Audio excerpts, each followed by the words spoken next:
Bonjour tout le monde, je vais vous parler des livres que j'ai terminés récemment, d'ailleurs, la plupart, je les ai lus rapidement, mais je me rends compte d'une chose quand même, c'est que je lis essentiellement des romans de gare.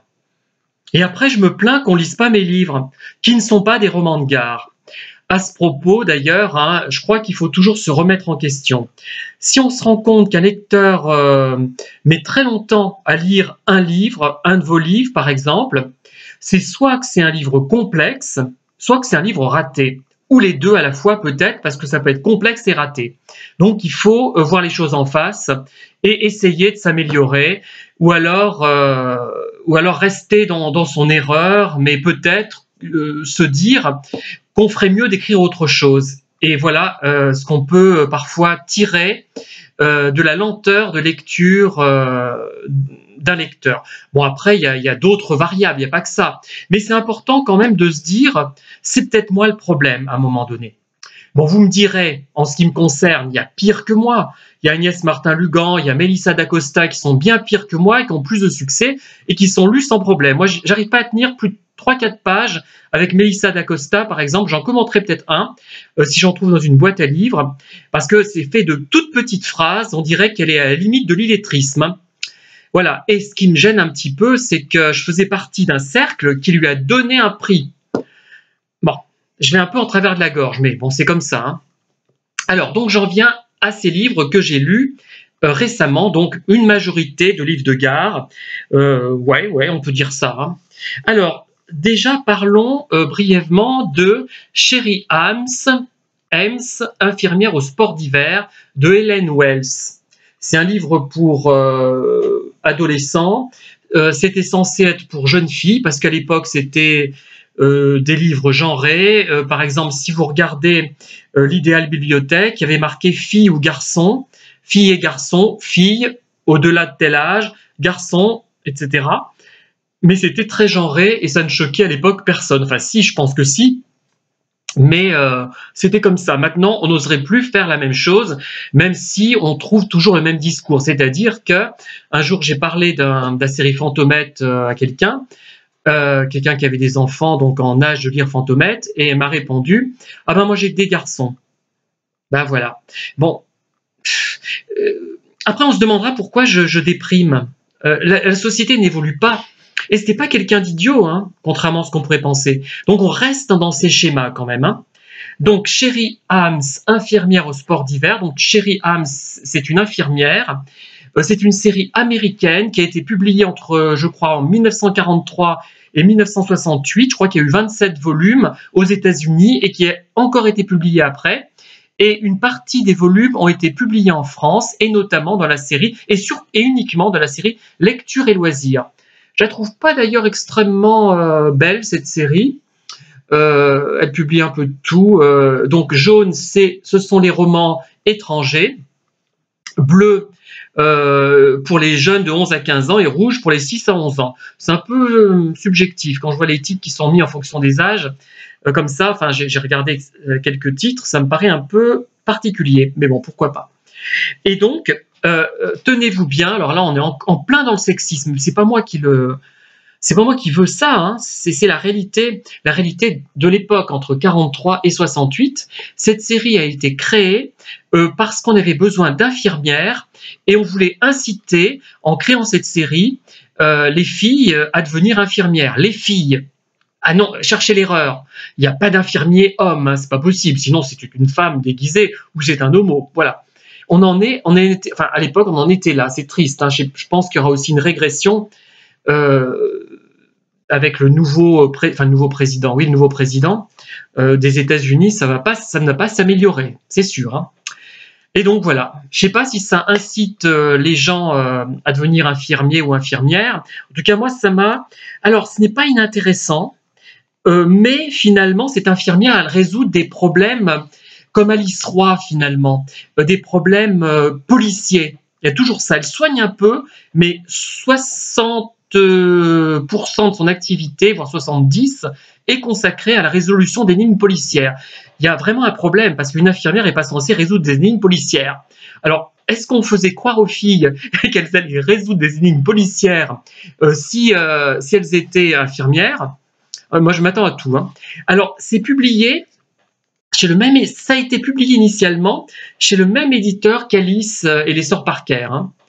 Alors, j'ai trouvé que c'était pas si mal jusqu'aux deux tiers, allez, trois quarts du livre, mais la fin, elle est confuse, on n'y comprend rien, moi j'ai rien compris, hein.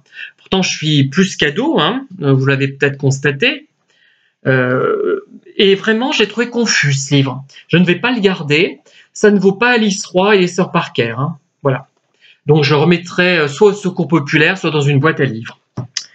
Ensuite, qu'est-ce que j'ai lu? Ah oui, alors là, on sort des romans de gare. J'ai lu un livre de philosophe, Le miracle Spinoza de Frédéric Lenoir. Alors, je dirais que ce livre, c'est comme une introduction à la pensée de Spinoza. C'est comme les livres, je ne sais pas si vous en avez entendu parler, pour ceux qui ont fait des études de psychologie, par exemple, on avait, pour comprendre Jean Piaget, pour comprendre Jacques Lacan, c'est un peu ça finalement. Il débroussaille le terrain pour nous, la conception de Dieu de Spinoza, la conception du monde, des êtres, etc. Et ça nous permet ensuite, je pense, de nous plonger de façon plus efficace dans la lecture des textes, des vrais textes de Spinoza. Et donc là, c'est à la fois une biographie et l'étude de son œuvre, c'est-à-dire qu'il s'intéresse à la personne un petit peu, enfin ouais, pas tant que ça, un petit peu intime quand même. On donne quelques éléments de cet ordre, mais c'est surtout sa pensée, puisque en fait, vous savez, je l'ai dit souvent, je pense, un auteur, un philosophe, un psychologue, je sais pas moi, un créateur finalement, parce que là c'est un créateur. Spinoza, c'est quelqu'un qui pense. Et ben, ce qui compte, c'est ce qu'il pense, enfin, ce qu'il va produire. Ce n'est pas forcément sa vie privée. Moi, je sais que si on me demande de parler de moi, je vais parler de mes livres, hein, forcément. Voilà. Après, la vie privée peut venir expliquer certaines choses, et c'est ce qui se passe pour Spinoza. Donc, c'est un livre que je vous conseille de lire. Moi, j'ai découvert Spinoza, je connaissais de nom, j'en avais une perception peut-être lointaine, vague, je ne sais même pas si je l'ai étudié en terminale, mais voilà, donc un livre intéressant qui sort des bouquins de gare que je lis habituellement, hein. C'est bien beau de se plaindre, il faut peut-être aussi se remettre en question, et là je me remets en question.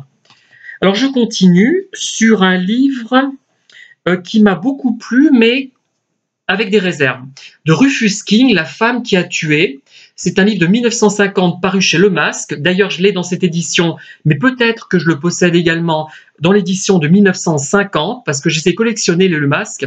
Cette collection, ça m'a toujours plu, je sais pas, le format, la couleur, le petit dessin, là, et puis c'était une collection où les livres étaient agréables à lire. C'est notamment la collection qui a publié Agatha Christie, hein, en France. Au début, d'abord, les livres étaient cartonnés à partir de 1927, hein, et ils avaient une jaquette. On retrouve rarement la jaquette. Ils étaient verts au départ, hein. Les premiers étaient verts. Le meurtre de Roger Ackroyd, le premier de la série, était vert avec une jaquette. Moi, je l'ai en deux versions, en orange et en vert, mais sans jaquette. Alors, qu'est-ce que je pourrais dire de ce livre? Alors, c'est pas mal, c'est le thème des jumeaux finalement. C'est une femme meurtrière qui rencontre son sosie, elle va en tirer parti. Bon, c'est à la limite, je dirais, comment on peut dire ça? À la limite de la vraisemblance, mais ça tient debout, c'est pas mal fait, on retombe sur nos pieds. Il y a des personnages secondaires qui sont intéressants, le mari notamment, enfin secondaire, pas tant que ça. Et le problème de ce livre, je dirais, c'est un squelette. C'est un très beau squelette, mais ce n'est pas assez étoffé, à mon goût. Mais on n'a pas l'impression d'être pris pour un imbécile, comme dans beaucoup de thrillers aujourd'hui, hein. Je reviendrai, parce que je parlerai d'un, pas pris pour un imbécile, mais il n'y a pas ce sentiment de vide, de creux, qu'ont beaucoup de thrillers, hein, malheureusement. Et là, non. Il y a des choses conventionnelles, datées, c'est sûr, c'est en 1950, encore que celui-là, pas trop, mais on n'a pas ce sentiment de vide, voilà. Donc c'est un bon livre, mais un peu squelettique, pas assez étoffé. Celui-là, je vais le garder parce que je collectionne les Le Masque. Ensuite, alors un livre de Nietzsche French. Alors celui-là, je vais peut-être le garder parce que, pour me souvenir de l'auteur, du moins. Nietzsche French, en fait, ce sont deux auteurs qui écrivent à deux mains ou à quatre mains, comme on dit. Les voilà, je vous les montre. Et là, on est face à un livre qui est linéaire, c'est-à-dire l'intrigue, elle n'est pas comme les intrigues des romans, par exemple, de Mary Higgins Clark, où il y a plusieurs, c'est pas linéaire les Mary Higgins Clark, je sais pas si vous voyez ce que je veux dire. Il y a plusieurs personnages qui arrivent concomitamment. Il y a le coupable, un autre qui n'est pas forcément coupable, un autre qui peut être lié à l'affaire sans être, etc. Et les chapitres sont ordonnés par catégorie comme ça. Et c'est assez habile et c'est bien fait. C'est pour ça que j'aime bien Mary Higgins Clark, parce qu'il y a vraiment un travail sérieux. On n'est pas pris pour un abruti. Vous voyez, on n'est pas pris comme pour un abruti comme dans d'autres livres qui ne sont pas d'ailleurs des policiers forcément. Et là, par contre, c'est très linéaire. C'est une ligne. C'est une mère dont la fille ne revient pas à la maison, donc elle est divorcée d'ailleurs. Elle va mener son enquête. Elle est d'ailleurs assez pénible, cette mère. Je trouve que c'est un peu une tête à claque par moment. Mais c'est intéressant. On est tenu en haleine, puisque c'est le but, c'est un thriller. Mais on n'est pas pris pour des imbéciles, là, par contre. Hein. Attention. C'est chez Pocket. Qu'est-ce que je voulais dire? Oui, alors ce qui est remarquable, par contre, vraiment, c'est la façon dont une partie, je ne vais pas vous déflorer le livre, dont une partie de l'intrigue se résout. Alors moi, j'ai tendance à ne pas savoir faire ça et à faire quelque chose de très rapide. Et là, il y a plusieurs étapes. À un moment donné, il y a une action ponctuelle qui dure peut-être, je sais pas, une demi-heure, mais c'est bien détaillé. La personne a telle difficulté, telle autre difficulté, elle fait telle chose, telle autre chose, ça ne marche pas, ça marche, etc. Là, c'est vraiment, il faut le souligner, il y a vraiment un travail qui ménage le suspense. On ne sait pas si elle va y arriver, finalement, la personne, à résoudre la situation, mais ce n'est pas ultra rapide. On ne sort pas... bon, là, on devine ce qui s'est passé petit à petit. Il y a des indices qui sont semés. C'est pas un truc ponctuel. Paf, on sort le nom du personnage du chapeau et l'action est vraiment détaillée. Elle dure longtemps. C'est sur une journée, je crois d'ailleurs même, hein, mais on a l'impression que ça dure très longtemps. Et c'est un des meilleurs que j'ai lu dans ce genre-là. Elle sait décrire une scène d'action.